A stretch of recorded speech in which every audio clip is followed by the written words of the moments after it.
ஆச்சரியப்படுவதற்கு இல்லை. எல்லாமே புரிதல் தான்.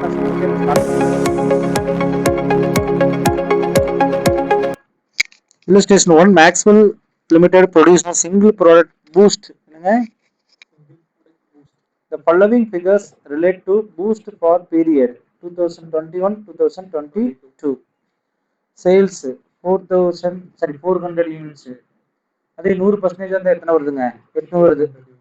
சேல்ஸ் 8 லட்சம் 14 லட்சம், variable 3,20,000, 6,40,000, 1,20,000, 1,20,000. Selling and distribution cost 1,20,000 கொடுத்தாச்சு, எல்லாமே கொடுத்தாச்சு. Normal level of activity for the year is 800 units. அப்ப 100%. Fixed cost incurred evenly throughout the year and the actual fixed cost are same as budgeted. There were no stocks of boost at the beginning of the year. அதாவது beginning of the year எந்த ஒரு stock இல்லைன்றாங்க. In first quarter 220 units were produced and 160 units were sold அப்படின்றாங்க. That is very very important.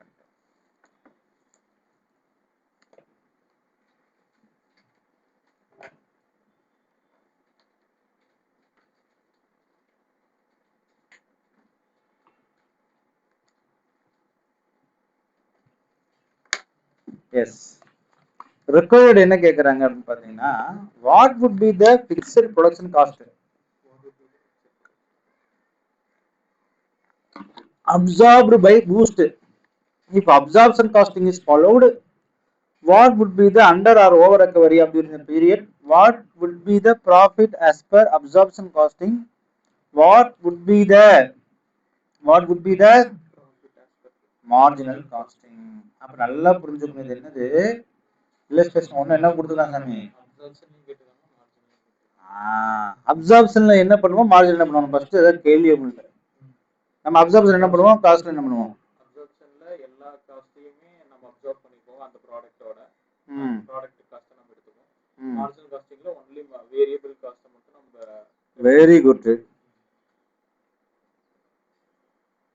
Okay, yes. Solution நம்ம போயிடலாம். First வந்து அவன் சொல்ற மாதிரி எழுத போறோம், அப்சார்ப்ஷன் தான் போறோம். அப்சார்ப்ஷன் வந்து பிக்சரையும் நம்ம வந்து அப்சார்ப்ஷன் பண்ணிக்கணும். அப்போ வெரி சிம்பிள். 1,60,000. ஏன் 1,60,000 போறோம் அப்படின்ற மாதிரி சேல்ஸ் வந்து நம்ம என்னதான் போட சொல்றாங்க, 800 யூனிட்ஸ் போடும்போது எவ்வளவுதான் வருது. பட்ஜெட்டட் பிக்ஸ்டு ப்ரொடக்ஷன் காஸ்ட் வந்து 1,60,000. எங்க சொல்றான் 1,60,000?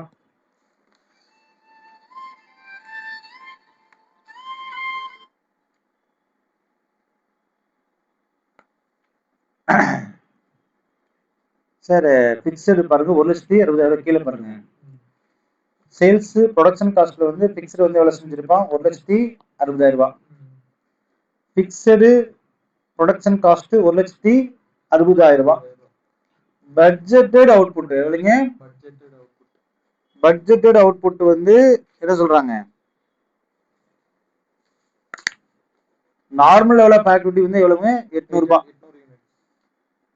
அப்ப நம்ம இந்த அப்சார்ப்ஷன் காஸ்ட்டை பொறுத்த வரைக்கும் பிக்சடு ஓவர் ஹெட்டையும் நம்ம வேரியபிளுக்கு அப்சார்ப்ஷன் பண்ணிக்குவோம், அதாவது ரிப்ளேஸ் பண்ணிக்குவோம்.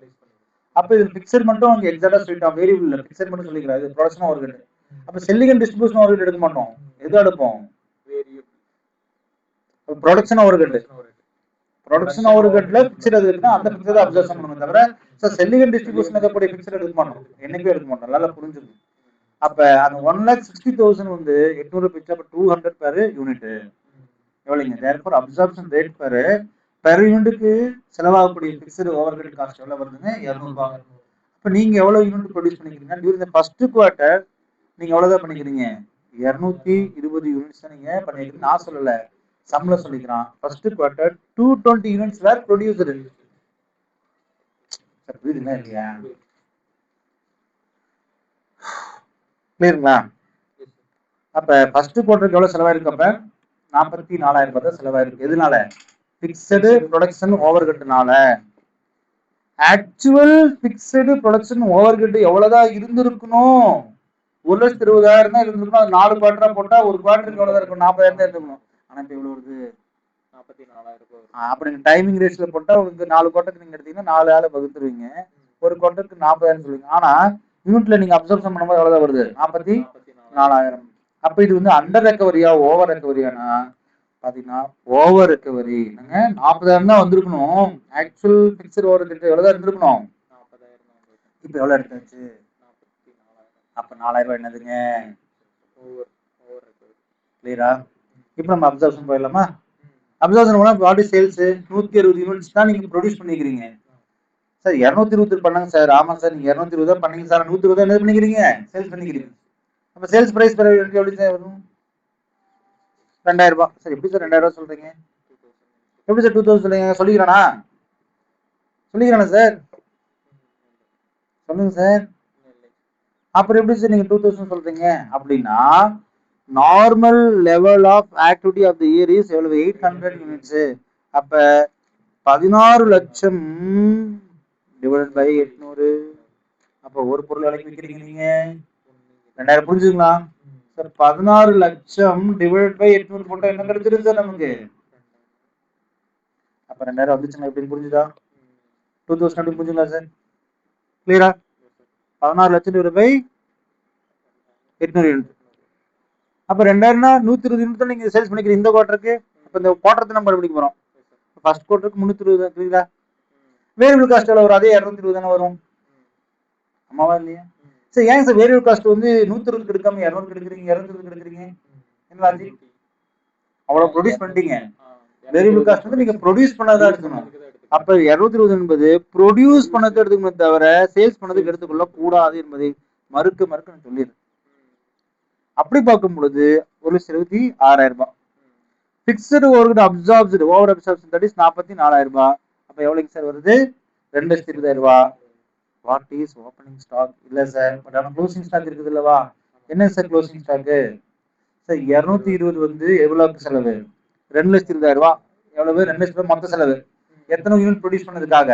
220 ப்ரொடியூஸ் பண்ணீங்க. ஆனா எவ்வளவுதான் சேல்ஸ் பண்ணிக்கிறீங்க? அதுல 120 தான் சேல்ஸ் பண்ணிக்கிறீங்க. மிச்சம் 60 என்னது? Closing stock. அப்ப 220ல 160 தான் சேல்ஸ் பண்ணிக்கிறீங்க. மிச்சம் 60 என்னங்க? புரியுதுங்களா? எங்க வந்துச்சுலாம் கேட்கக்கூடாது, அதான் விளக்கு கொடுத்துட்டேன். அப்ப 60க்கு என்ன சார் ரேட் போட்டீங்கன்னா என்ன வரும்? 60,000. எப்படி சார் 60,000 வந்துச்சு? 2,20,000 என்பது 220 யூனிட்னா செலவாச்சுன்னா அப்ப 60 யூனிட் எவ்வளவு செலவாயிருக்கும்? அப்ப 60 யூனிட் உங்க கையில தான் இருக்குது. அப்ப அதோட செலவு நீங்க ஏத்துக்கணும். ஆமாவா இல்லையாப்பா? அப்ப காஸ்ட் ஆஃப் கூட்ஸ் சார் இந்த ஃபார்முலா தான் ஃபர்ஸ்ட் நம்ம பார்த்தோம். அந்த ஃபார்முலா தான். அப்ப காஸ்ட் ஆஃப் கூட்ஸ் சோல்டோட அந்த ரெக்கவரி நீங்க என்ன செஞ்சாலும் less adjustment of over recovery. நீங்க அதிகமா செலவு செஞ்சுட்டீங்க 4,000 ரூபாய். அதை கழிச்சிருங்க. ஆக்சுவலா எவ்வளவு எடுத்துக்கணும் நீங்க? 40,000. அப்ப நீங்க எவ்வளவு எடுத்துட்டீங்க? 44. அப்ப 1,00,000. அப்ப செல்லிங் அண்ட் ஓவர் இப்பதான் வருது. செல்லிங் அண்ட் ஓவர் கிட்ட என்ன வருது? இப்பதான் வருது சார். செல்லிங் அண்ட் ஓவர் நாங்க கணக்கு கொடுத்துட்டாங்க சார். நீங்க என்ன சார் எடுக்கிறீங்கன்னு கேட்கலாம். செல்லிங் அண்ட் ஓவர் 3 லட்சம் பேர் கொடுத்துக்கோனா, பிக்ஸ் 2,40,000 கொடுத்துக்கோனா சார். 3,20,000க்கு இங்க என்ன சார் 64,000 எடுத்துக்கிட்டா ஒரு கேள்வி வரும் உங்க மனசுல இல்ல? எப்படி வந்துச்சு தெரியல. சரி, சொல்ல தெரியுங்க. 400 rupees சொல்றானுங்க. அது என்னங்க சார் 400 rupees அப்படின்னா? நல்லா கவனிக்கணும். 3,20,000 என்பது 800 யூனிட்டுக்கு எவ்வளவுங்க? 800 யூனிட். அப்ப ஒரு யூனிட்டுக்கு எவ்வளவு? 400 ரூபாய். நல்லா கவனிங்க. திருப்பியும் செல்லிங் வந்து 3,20,000 ரூபாய். எவ்வளவு டோட்டல் இயருக்கு? எத்தனை யூனிட்டுக்கு? 800 யூனிட். அப்ப ஒரு யூனிட்டுக்கு எவ்வளவு? 400 ரூபாய். அப்ப ஒரு யூனிட் 400 ரூபாய் எவ்வளவு சேல்ஸ் பண்ணிக்கிறீங்க? இப்ப செல்லிங் வந்து ப்ரொடியூஸ் போட முடியாது. செல்லிங் பண்ணி சேல்ஸ் பண்ணது தான் போட முடியும். சேல்ஸ் பண்ணது எவ்வளவு? 160. சோ 160 தான் நான் போட முடியும். 64. கிளியரா? பிக்சட் வந்து 1/4 போடுறீங்க. ஏன்னா பிக்சட் வந்து டைமிங் ரேஷியோ தான் வரும்னு சொன்னேன். அதை வந்து நீங்க எதுவும் செய்ய முடியாது, யூனிட்டுக்காக பிரிக்க முடியாது.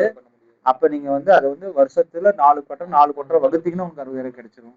ஸோ அப்போ உங்க செல்லிங் அண்ட் டிஸ்ட்ரிபியூஷன் அவர்கிட்ட கிளியரா கிடைச்சிச்சு. What is cost of sell? 2,80,000. What is profit? 40,000. எப்படி சார் 40,000 ப்ராஃபிட் சொல்றீங்க?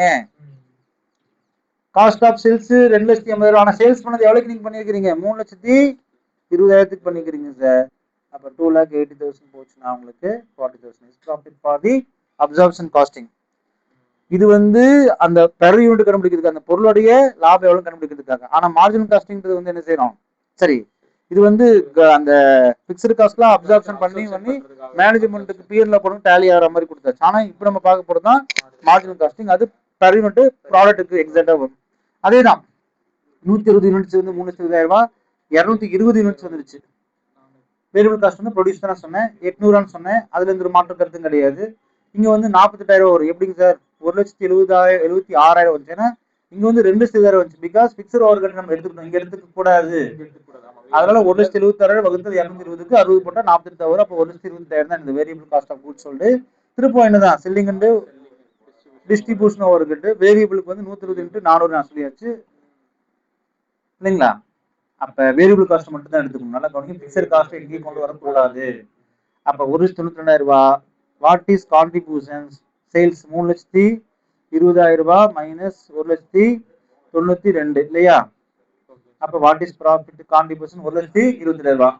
இதுக்கப்புறம் தான் என்ன செய்யணும்? பிக்சர் காஸ்ட் லெஸ் பண்ணணும். ஏன் சார் 40,000 வந்துச்சு? 4 1/4 1/4 டோட்டல்ல 1,60,000 1/4 3,60,000 1/4.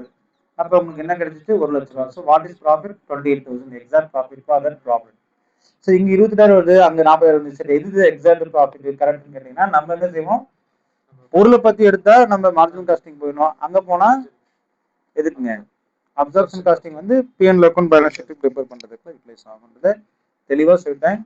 திருப்பி ஒரு தடவை சொல்றேன் கவனிங்க. ரெண்டுமே absorption costing, marginal costing. Absorption காஸ்டிங்ல நம்ம என்ன செஞ்சிடறோம்? பிக்சடு காஸ்ட்டை நம்ம இன்னும் அப்சர்ப்ஷன் பண்ணிடுறோம். ஆனா இங்க வந்து தனியா கான்ட்ரிபியூஷன் தனியா காமிச்சு திருப்பி பிக்சடு காஸ்ட் கொண்டு வரும். ஆனா அவன் வந்து அங்கேயே முடிச்சிடறான். அந்த பிக்சர் காஸ்ட் தான் பீரியட் காஸ்டா கன்சிடர் பண்ணுவாங்க. அப்ப இந்த கான்செப்ட் உங்களுக்கு கிளியரா விளங்கிடுச்சு நான் நினைக்கிறேன். தேங்க்யூ.